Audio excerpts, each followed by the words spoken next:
शिष्य संतापहारिणे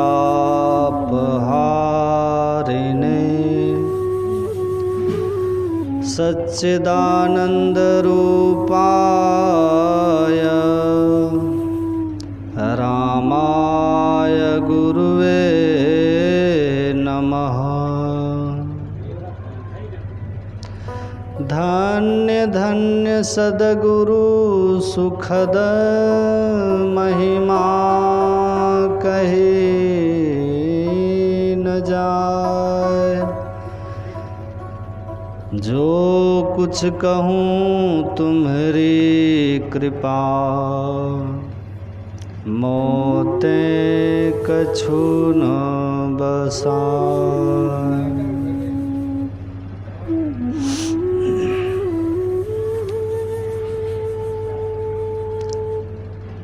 मंचस्थ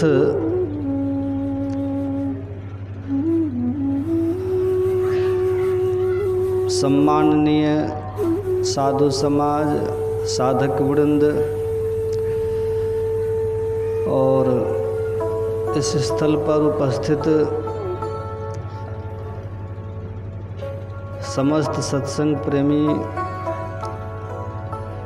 महानुभावों,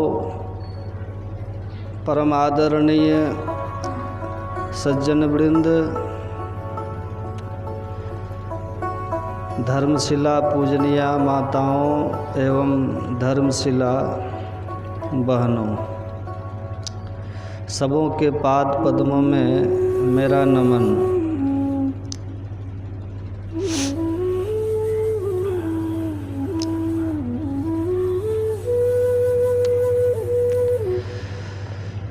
घने जंगल के बीच एक वनवासी परिवार रहता था।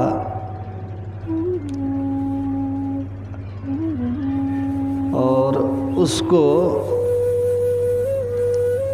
आईना के संबंध में, दर्पण के संबंध में कुछ भी ज्ञान नहीं था।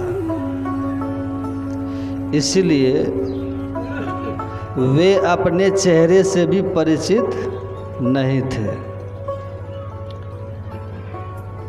ध्यान से सुनिएगा और गप बिल्कुल नहीं कीजिएगा, नहीं तो बात समझ में नहीं आएगी। बात नहीं समझिएगा तो बेकार आना हुआ आपका। इसलिए शांत होके मुंह बंद रख के शांति से सुनिएगा, कोई गप सप नहीं कीजिएगा। पंडाल छोटा है, आप लोगों की संख्या ज़्यादा है लेकिन जगह बहुत है, इसलिए घबराने की ज़रूरत नहीं है। और जो पीछे आएंगे वो पीछे ही बैठ जाएंगे, बीच में इधर कोई नहीं आइएगा, कहीं भी बैठ जाइएगा किसी तरह से। और थोड़ा दूरी बना बना के बैठिएगा, अभी कोरोना का समय है ना, तो थोड़ा एडजस्ट करना होगा आपको। यद्यपि हमको कई लोग बोले कि बाबा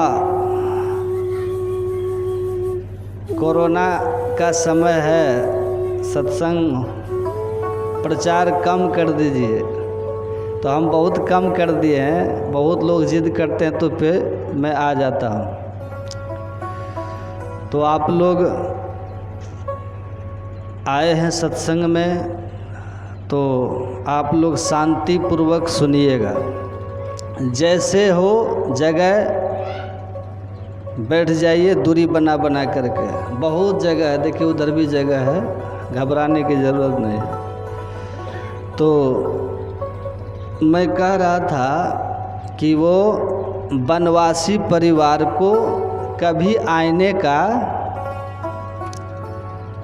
अनुभव नहीं हुआ था, इसलिए वो अपने चेहरे से भी वो परिचित नहीं थे।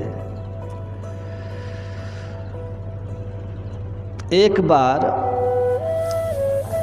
उस परिवार में जो पुरुष थे, युवक थे, उनको संयोग से आईने का एक टुकड़ा मिला। आईने के टुकड़े में उसने पहली बार अपने चेहरे को देखा उस चेहरे को देखकर उसे लगा कि ये हमारा कोई पूर्वज है, ठीक है, जो इस आईने में है। तो वो खुद को नहीं समझा कि मैं ही हूँ आईने में। तो उस टुकड़े से वो बात करता था, कुछ कुछ बोलता था, हंसता था, मुस्कुराता था।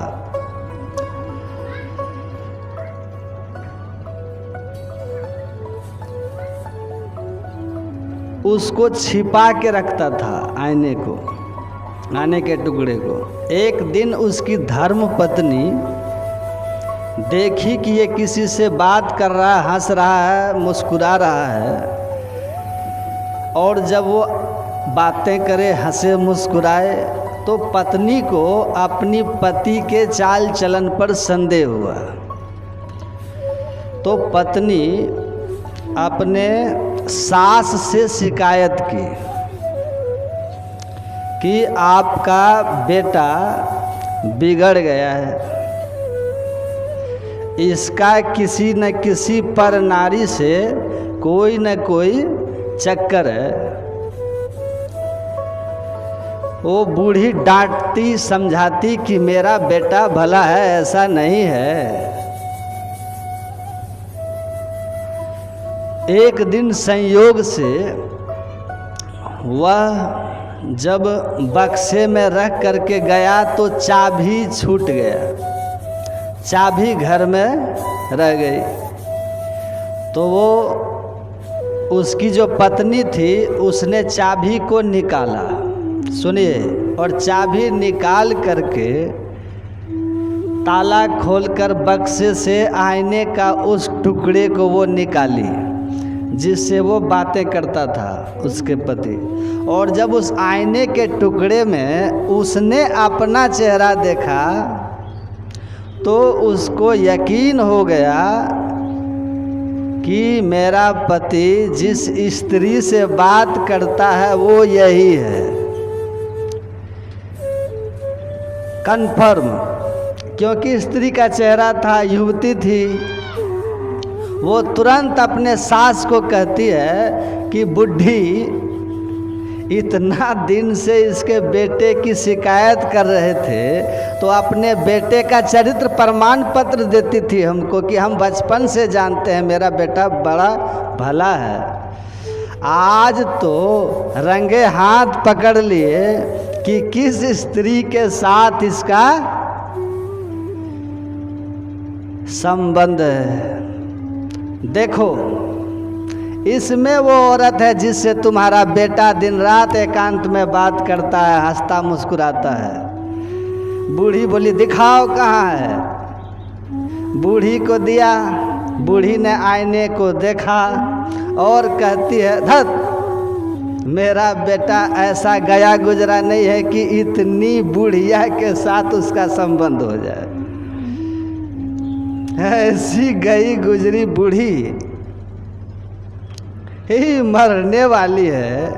ये तो हमारे उम्र की लगती है, अपनी माँ के उम्र की बुढ़िया से भला हमारा बेटा का संबंध हो। छी, तुम्हारी सोच ही गंदी है।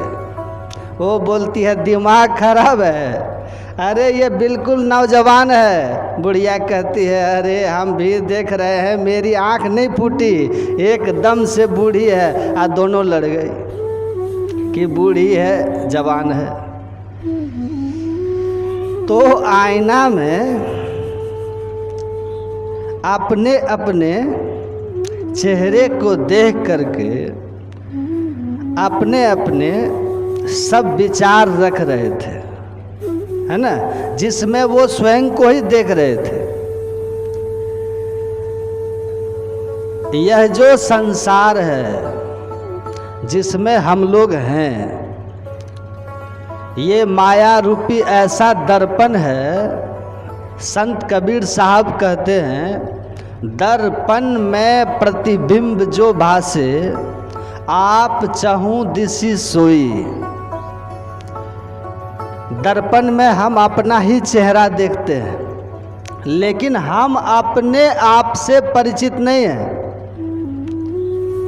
जैसे वे परिचित नहीं थे आपसे तो आपस में लड़ रहे थे, हम अपने आप से परिचित नहीं हैं। अपने आप का कहने का मतलब इस शरीर से नहीं है। हम कौन हैं?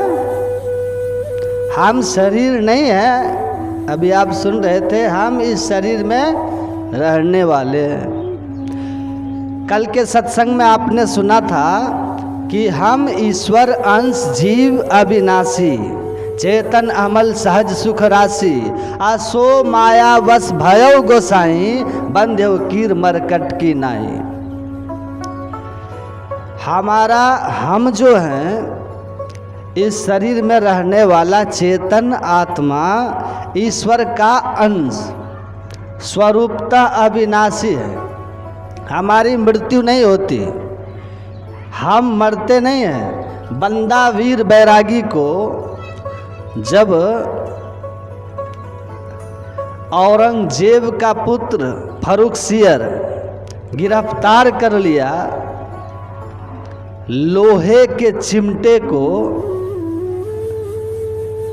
समझ रहे हैं लोहा का चिमटा, उसको गर्म करके और उसके शरीर के मांस को खींचता था। बंदा वीर बैरागी गुरु गोविंद सिंह के शिष्य थे, धर्म रक्षा के लिए लड़ रहे थे।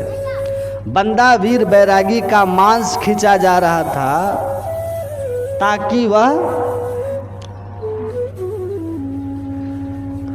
ताकि वो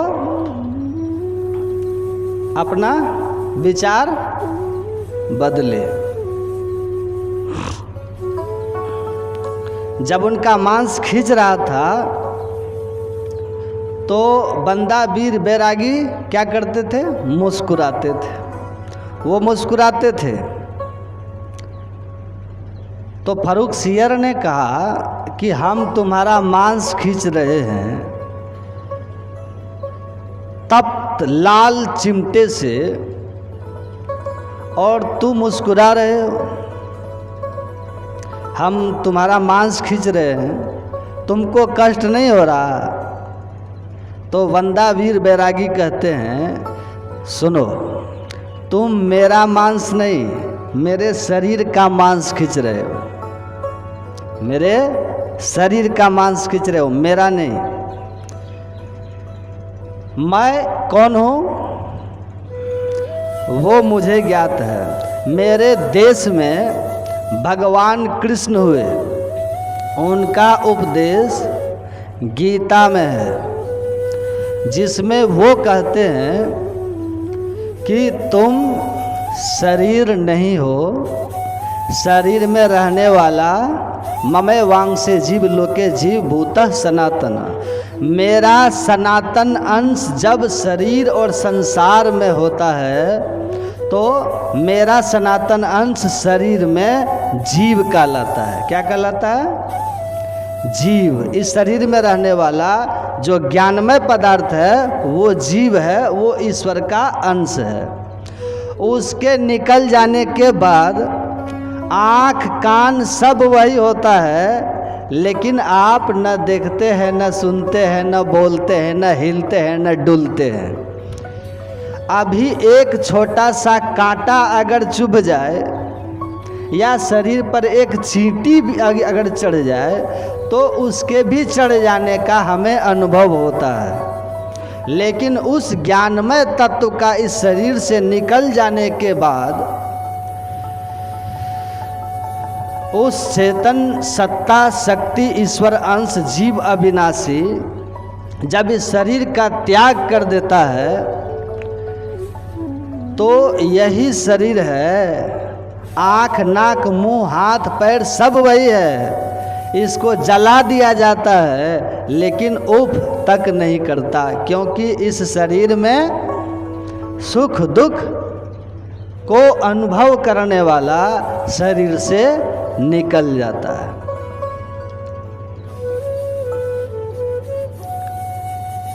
वह इस शरीर में किस तरह से रहता है? भागवत महापुराण में सुखदेव जी महाराज ने परीक्षित को समझाते हुए कहा, यथा नलो दारुषु भिन्न ईयते यथा नीलः देहगत पृथक स्थितः यथा नभः सर्वगतः न सज्जते तथा कुमान सर्वगुणाश्रय परः। लकड़ी में आग होती है, लेकिन आप लकड़ी को पकड़ेंगे तो अग्नि आपको जलाएगी नहीं। कब जलाती है लकड़ी? जब उसके अंदर की अग्नि प्रकट हो जाती है। अग्नि लकड़ी में छिपी हुई है, लेकिन उसको प्रकट करना पड़ता है। जब वो प्रकट हो जाती है अग्नि, तब वो जला पाती है। जब तक छिपी हुई होती है उस लकड़ी को आप छूइए, उसके अंदर की अग्नि आपको नहीं जलाएगी। देह में उसी तरह चेतन आत्मा गुप्त रूप में रहती है। दूसरा उदाहरण देते हैं, यथा अनिलो देहगत पृथक स्थितः। आप श्वास लेते हैं, आपके अंदर हवा प्रवेश करती है। हवा और शरीर दोनों अलग है, इसको समझने में कोई झंझट नहीं है। जो श्वास से आप हवा लिए वो हवा शरीर के अंदर गई, वो हवा और शरीर दोनों अलग अलग हैं, लेकिन वो हवा शरीर में है। यथा नवः सर्वगतः न सज्जते, जैसे आकाश सब जगह, घर के अंदर भी घर के बाहर भी। ये पर्दा नहीं था तो आकाश तब भी था, पर्दा बन गया तो पर्दे के अंदर भी आकाश मतलब खाली स्थान, और पर्दे के बाहर भी खाली स्थान। तो ये आकाश सब जगह रहता है, लेकिन किसी से लिप्त नहीं होता। उसी तरह तथा पुमान सर्वगुणाश्रय परः, उसी तरह पुमान मतलब पुरुष, पुरुष मतलब जीव, ईश्वर अंश जीव अविनाशी प्रत्येक 3 गुण वाले शरीर में है। उत्पन्न होना रजोगुण, इस संसार में कुछ काल तक बने रहना ये सतोगुण, और फिर मृत्यु को प्राप्त होकर के 5 तत्व का बना शरीर का 5 तत्व में मिल जाना ये तमोगुण।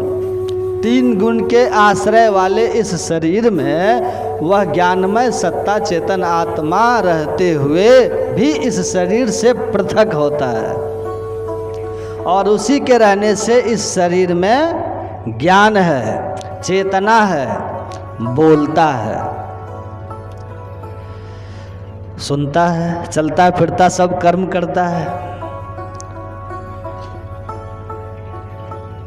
तो बंदा वीर बैरागी फर्रुखसियर से कहते हैं कि तुम मुझको नहीं, मेरे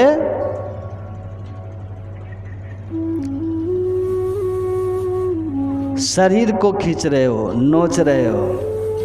आप लोग सो नहीं ना रहे हैं? सो रहे हैं क्या? यहाँ है कि नहीं है? यहीं रहिएगा और इधर उधर नहीं जाइएगा। मन से, मन को भी यहीं बिठा कर रखिएगा और तन को भी यहीं बिठा कर रखिए कि आप मुझे नहीं, मेरे शरीर को खींच रहे हैं, बंदा वीर बैरागी ने कहा। और मैं जानता हूँ कि जो मैं हूँ, नैनन छिन्दन्ति शस्त्राणि नैनन दहति पावकः न चैनम क्लेदयन्ति आपो नैनं शोष्यति मारुतः। हमको न हवा सुखा सकती है, न पानी भिंगा सकता है, न अग्नि जला सकती है, न दुनिया की किसी अस्त्र शस्त्र से हमको काटा जा सकता है, क्योंकि मैं तो ईश्वर अंश जीव अविनाशी, मैं अविनाशी हूँ, मैं अविनाशी हूँ। तो तुम्हारा अस्त्र शस्त्र मुझे नहीं काट सकता। जिसको तुम काट रहे हो, जिसको तुम नोच रहे हो, वो मेरा शरीर है। और मैं ये ज्ञान गीता का केवल पढ़ा ही नहीं हूँ, केवल सुना ही नहीं हूँ, अपने गुरु गोविंद सिंह जी महाराज की बताई सदयुक्ति से मैंने साधन करके अपने इस अविनाशी स्वरूप को पहचान लिया हूँ जड़ और चेतन की ग्रंथि को खोल लिया है, शरीर से मैं अपने को पृथक कर लिया हूँ, इसलिए शरीर को नोचने से मुझे कोई फर्क नहीं पड़ता है, कोई फर्क नहीं पड़ता। मुस्कुरा रहे थे। तो यह शरीर जो आत्म तत्व है ना, उसी का प्रकाश सर्वत्र है। माया में वही अनेक रूपों में दिखता है। इस विषय पर माया किसको कहते हैं, यही पाठ हुआ है, अभी आप सुने। माया क्या है? माया की बहुत सी परिभाषा दी गई है। एक सीधा परिभाषा ये है, जो न हो फिर भी हो। रजत सीप महभास जिमी, जथा भानु करवारी, यद्यपि मृषा तिहु काल मह, ब्रह्म न सकै कोई टारी। यही विधि जग हरि आश्रित रहई, यद्यपि मृषा देत दुख अहई। यह संसार माया है, ये शरीर माया है। माया का अर्थ जो नहीं है। पहला अर्थ समझिए, जो नहीं है फिर भी होने जैसा जिसका अनुभूति होता है नहीं, फिर भी होने जैसा। इसके वेदांत में 3 उदाहरण दिए गए हैं। शांति से सुनिए, ब्रह्म ज्ञान की बात है। पहला उदाहरण है, पहला उदाहरण सुनिएगा। ईसा मसीह के एक शिष्य की कथा आती है।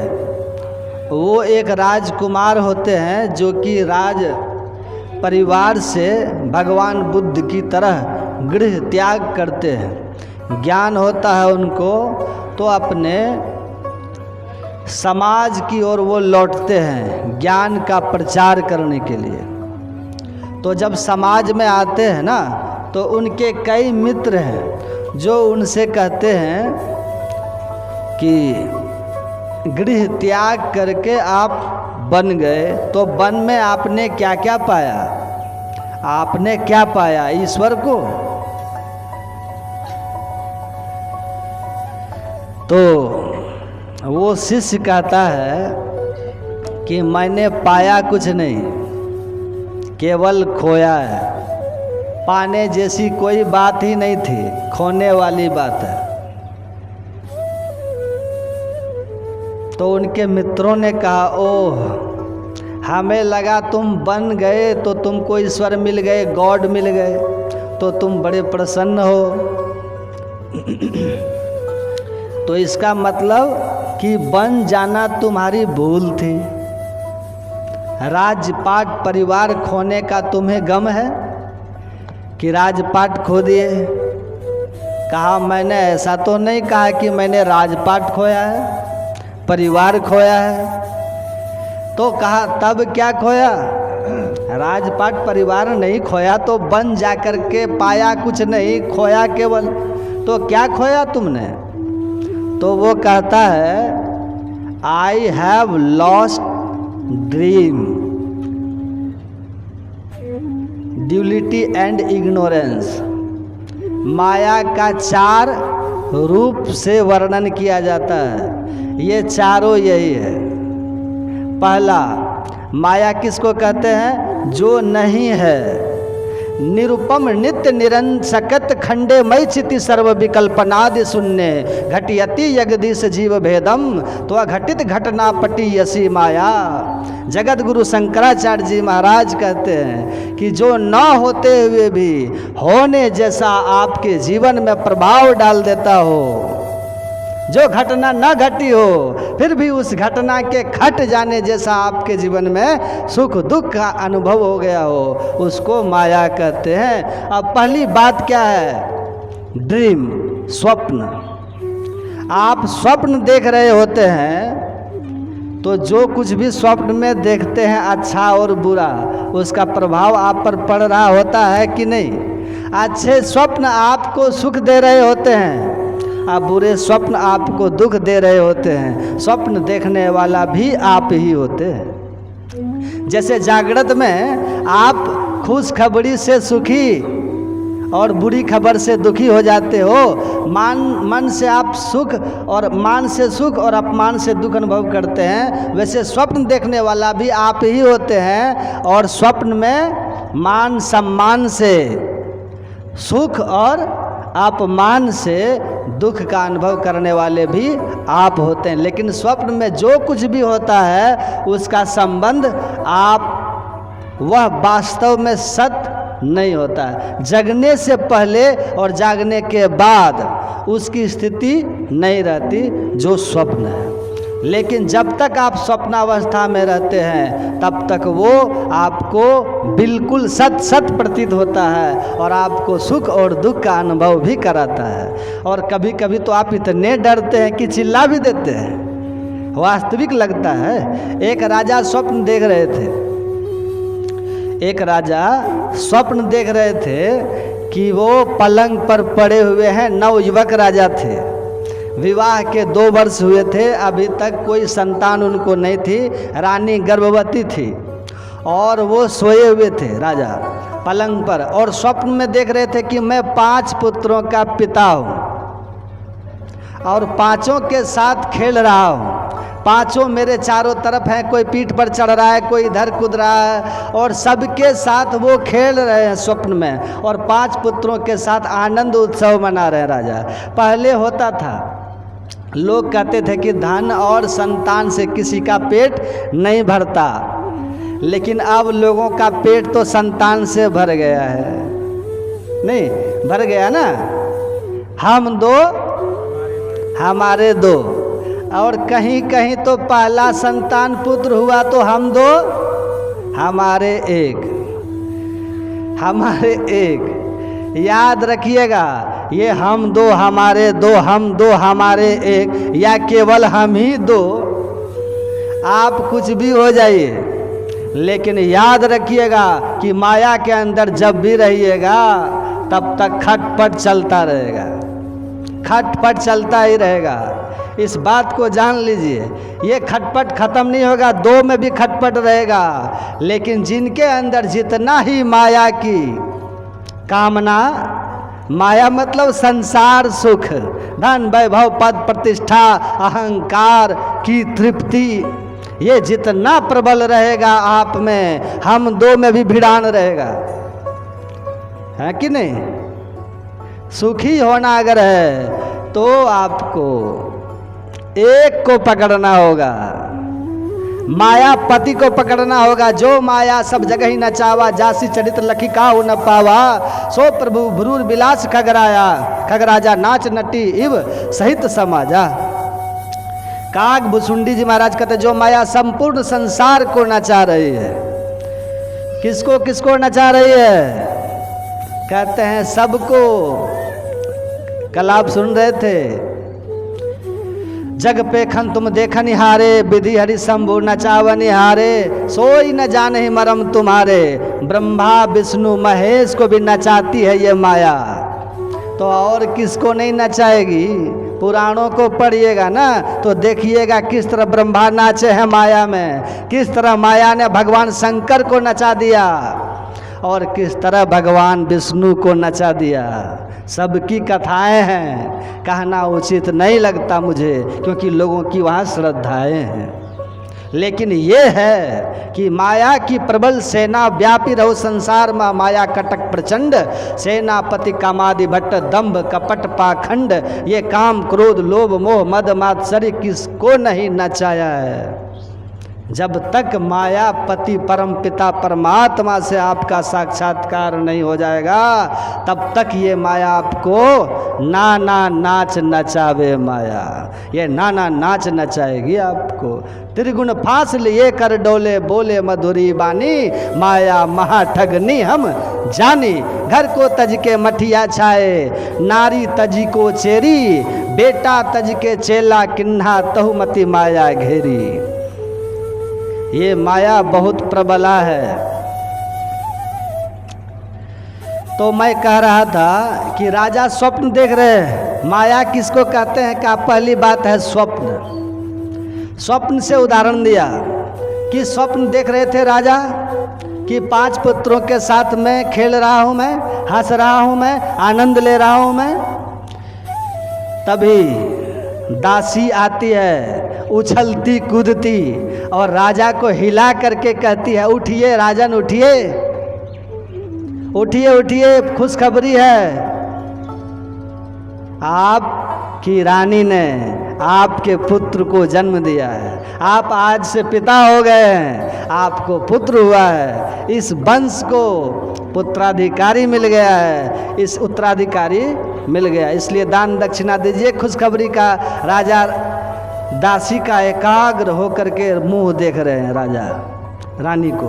दासी करिए, महाराज पुत्र हुआ, राजकुमार हुआ, आपको कुछ तो दान कीजिए, उठिए उठिए चलिए, आप इस तरह अवाक मुझे क्या देख रहे हैं, पुत्र होने की क्या आपको खुशी नहीं है? तो राजा कहते हैं, हे दासी, मैं सोच रहा हूँ कि अभी जो 5 पुत्रों के साथ मैं खेल रहा था, जो 5 पुत्र हमसे छीने चले गए, उन 5 पुत्रों के खो जाने का, छूट जाने का, अलग हो जाने का शोक मनाऊं कि एक पुत्र जो अभी होने का समाचार मिल रहा है, इसका खुशी मनाऊं, क्योंकि वे 5 तो अभी थे, और जैसे तुम कह रही हो पुत्र हुआ, वैसे उनके साथ वैसा बिल्कुल हूबहू 5 पुत्रों के साथ मुझे आनंद आ रहा था, बिल्कुल ऐसे ही। सुनिए ध्यान से, तो 5 पुत्र जैसे स्वप्न थे, यह पुत्र भी वैसे महापुरुष कहते हैं स्वप्न है। एक दिन ये स्वप्न भी आपका टूटेगा, किसी का तो जीते जी टूट जाता है, बाकी शरीर त्याग के तो सबको टूटता है। इससे पहले कि संसार आपको त्याग दे, आप संसार को मन से त्याग दीजिए। सहजो भज हरि नाम को, तजो जगत सोने, अपनी तो कोई है नहीं अपनी सगी न देह, यही कहे गुरुदेव जी, यही पुकारे संत, सहजो तजिया जगत को तो ही तजेगा अंत।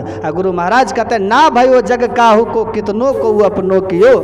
एक आदमी गया अपने गधे का दवाई लेने, क्योंकि उसका गधा बीमार था, तो कहा कि महाराज हमारे गधे को फीवर हो गया। तो डॉक्टर बड़ी बड़ी गोली दिए और बोले जाओ गधे को खिला देना, ठीक हो जाएगा। तो कहा कि गधा को हम खिलाएंगे, गधा इतना आसानी से दवाई नहीं खा लेता है, खिलाने का भी टेक्निक कुछ बताइए डॉक्टर साहब, क्योंकि वो गधा है ना।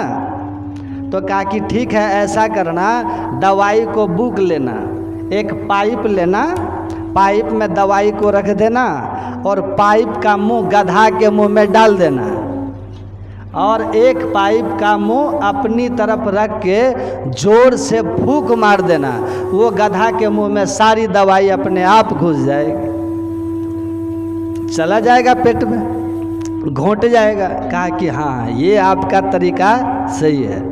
वो पाइप लिया, घर पहुंचा, दवाई को ठीक से बुक लिया, पाइप के मुंह पर रख दिया और इधर से पाइप अपने मुंह में सटाया, और सटा करके थोड़ा लंबा सांस खींचा कि कस के मारेंगे, फूंक गधा के पेट में जाएगा, और वो तो गधा के मुंह में घुसा दिया था पाइप। अब ये फूंक मारने के लिए अभी सांस खींच ही रहा था कि जोर से गधा को छींक पहले ही आ गई। अब ये क्या फूंक मारता, गधे फूंक पहले मार दिया, अब सारी दवाई इसके अंदर घुस गई। अब बीमार, दवाई की जरूरत गधे को थी, दवाई इसके पेट में आ गई, बेचारा खुद बीमार पड़ गया। तो ये सहजो बाई कहती है कि याद रखो, संसार की गहरी आसक्ति रखे हो, एक दिन ये संसार तुमको लात मारेगा। ना भय जग काहू को, एक दिन तो छूट ही जाएगा। अगर छूटेगा जमराज की मार से तो बहुत दुख होगा, और अपने आप त्याग दोगे तो कोई दुख नहीं होगा। ये गमछा हमसे छीने तो हमको तकलीफ होगी ना, लेकिन हम स्वेच्छा से किसी को दे दें तो हमको बड़ा आनंद आएगा।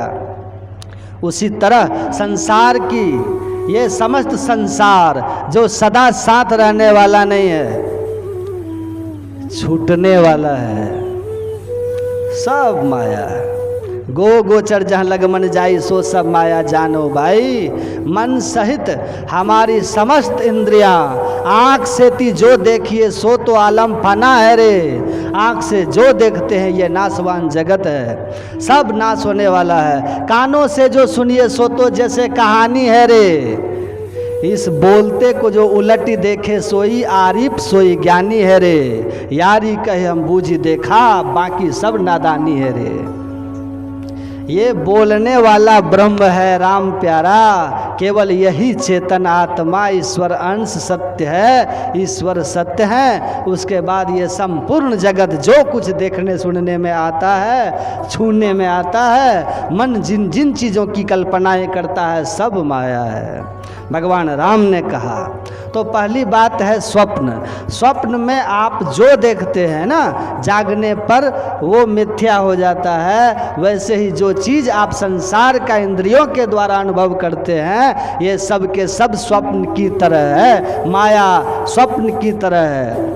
होता नहीं स्वप्न में जो कुछ देखते हैं, लेकिन उसका प्रभाव बिल्कुल सत सत अनुभव आपको होता है। जगने पर मिथ्या आपके लिए हो जाता है। सूरदास जी महाराज कहते हैं, सपने माही नारी को भ्रमयो, बालक कहीं हेरायो। सोई हुई स्त्री, गोद में बच्चा, स्वप्न देख रही है कि मेरा बच्चा मेले में मैं गई और खो गया। कितनी बेचैन है वो माँ जिसका पुत्र खो गया हो। अबोध वो आप अनुभव कर सकते हैं, बहुत बेचैन है, लेकिन तभी उसको कोई जगा दिया, वो जाग गई। तो बच्चा खोने का उसको कहीं कोई गम होगा? जागी लखियो ज्यों का त्यों है, ना कहीं गयो ना आयो।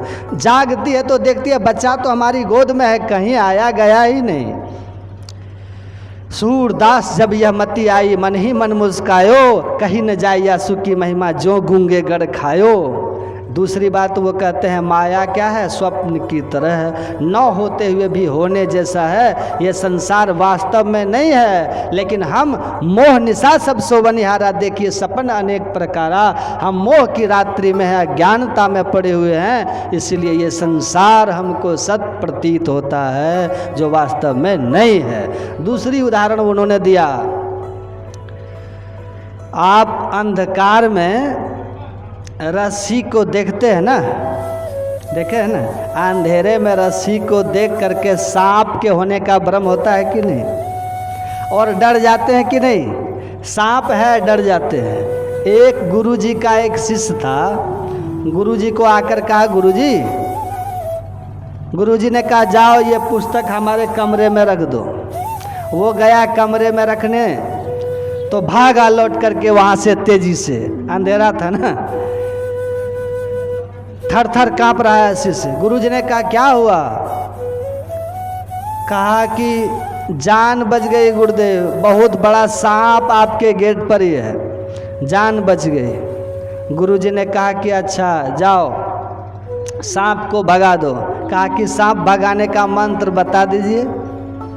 तो कहा कि जाओ ये मंत्र पढ़ना, सांप भाग जाएगा। ये गया, जाकर के मंत्र पढ़ना शुरू किया, लेकिन सांप भागा ही नहीं। लौट के फिर आया, लौट के आया और कहा गुरुजी सांप भाग नहीं रहा है, भाग नहीं रहा।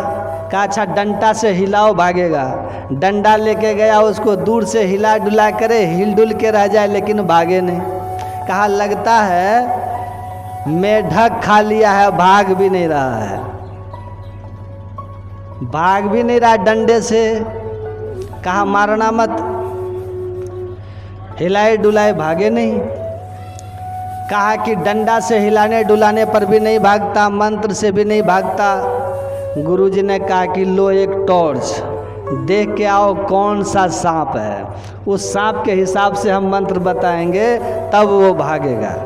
टॉर्च लेके गया और टॉर्च जलाया, उधर से हंसते हुए आया। गुरुजी ने पूछा कौन सा सांप था? कहा धौ रस्सी है, रस्सी है मोटी सी। तो रस्सी सांप थी? रस्सी सांप तो नहीं था, लेकिन अंधकार के कारण रस्सी में सांप का भ्रम हुआ था। गोस्वामी जी कहते हैं, रजत सीप माँ भास जिमि जथा भानुकर बारी, यद्यपि मृषा तिहु काल में भ्रम न सके कोई टारी, यही विधि जग हरि आश्रित रहे। परमात्मा में परमात्मा की माया के कारण ये संसार दृष्टिगोचर होता है, वास्तव में संसार है नहीं, केवल माया के अज्ञानता के कारण, माया के आवरण में रहने के कारण हमें संसार होने का बोध होता है। ब्रह्म सत्यम जगत मिथ्या, केवल परमात्मा सत्य है, जगत मिथ्या है, असत है, स्वप्न है, भ्रम है। भ्रम है रस्सी में सांप, तीनों काल में रस्सी न कभी सांप था, न सांप है, न सांप होगा।